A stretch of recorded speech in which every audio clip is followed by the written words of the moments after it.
दिल्ली के सीएम अरविंद केजरीवाल शुक्रवार 10 मई को जेल से बाहर आ गए। सुप्रीम कोर्ट की 2 जजों की बेंच ने उन्हें 1 जून तक अंतरिम जमानत दी है। साथ ही उन्हें चुनाव प्रचार करने की भी इजाज़त है। केजरीवाल को 2 जून को दोबारा सरेंडर करना होगा, यानी लोकसभा चुनाव के आखिरी चरण की वोटिंग तक केजरीवाल जेल से बाहर होंगे।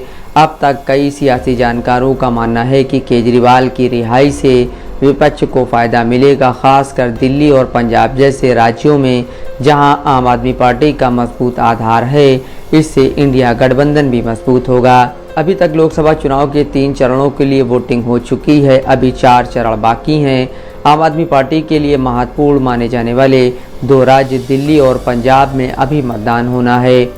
दिल्ली की 7 सीटों पर 25 मई को चुनाव है। यहां से आम आदमी पार्टी 4 सीटों पर और कांग्रेस 3 सीटों पर चुनाव लड़ रही है। दोनों ही पार्टियां इंडिया गठबंधन के तहत एक साथ मिलकर चुनाव लड़ रही हैं। पंजाब की सभी 13 सीटों पर आम आदमी पार्टी चुनाव लड़ रही है। यहां 1 जून को मतदान है। इन दोनों राज्यों के अलावा आम आदमी पार्टी हरियाणा में भी 1 सीट पर चुनाव लड़ रही है। यहां दिल्ली के साथ ही 25 मई को चुनाव है। पूरे देश की बात करें तो 543 में से 285 सीटों पर वोटिंग हो चुकी है। इनमें से कई जगहों पर आम आदमी पार्टी का भी आधार था। उदाहरण के लिए गुजरात में पार्टी ने 2 उम्मीदवारों को उतारा था। 2022 के विधानसभा चुनाव में पार्टी को 5 सीटों पर जीत मिली थी और 13% वोट मिले थे। जानकारों का मानना है कि केजरीवाल की रिहाई से न सिर्फ उनकी पार्टी बल्कि पूरे इंडिया ब्लॉक को फायदा मिलेगा। इससे पहले जब आम आदमी पार्टी के सांसद संजय सिंह को कुछ शर्तों के साथ जमानत दी गई थी, तो कई जानकारों का कहना था कि पार्टी कार्यकर्ताओं में नए उत्साह का संचार हुआ था। राजनीतिक विश्लेषक और सत्य हिंदी न्यूज़ पोर्टल के संपादक आशुतोष कहते हैं, अरविंद केजरीवाल की मौजूदगी का दिल्ली और पंजाब में बड़ा प्रभाव पड़ेगा। केजरीवाल का कम्युनिकेशन स्किल बेहतरीन है और जनता से उनका जुड़ाव है। आशुतोष कहते हैं वो पूरे भारत में जाने जाते हैं। इससे भी चीज़ें बदलेंगी। ये मोदी सरकार के लिए बड़ा झटका है। वो सिर्फ कुछ राज्यों में कैंपेन ही नहीं करेंगे बल्कि इंडिया गठबंधन की तरफ से वो दूसरे राज्यों में भेजे जाएंगे।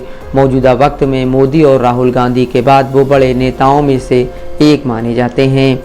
बता दें कि झारखंड के मुख्यमंत्री हेमंत सोरेन और फिर अरविंद केजरीवाल की गिरफ्तारी की विपक्ष के नेताओं ने पुरजोर निंदा की थी।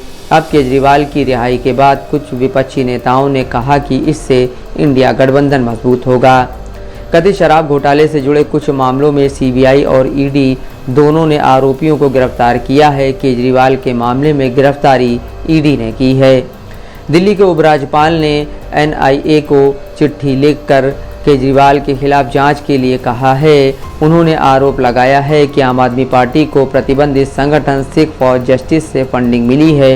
इस संगठन पर खालिस्तान के समर्थन का आरोप लगता है। हालांकि कानून के जानकार मानते हैं कि 1 जून तक केजरीवाल को किसी दूसरी सरकारी एजेंसी द्वारा गिरफ्तार किए जाने की संभावना नहीं है।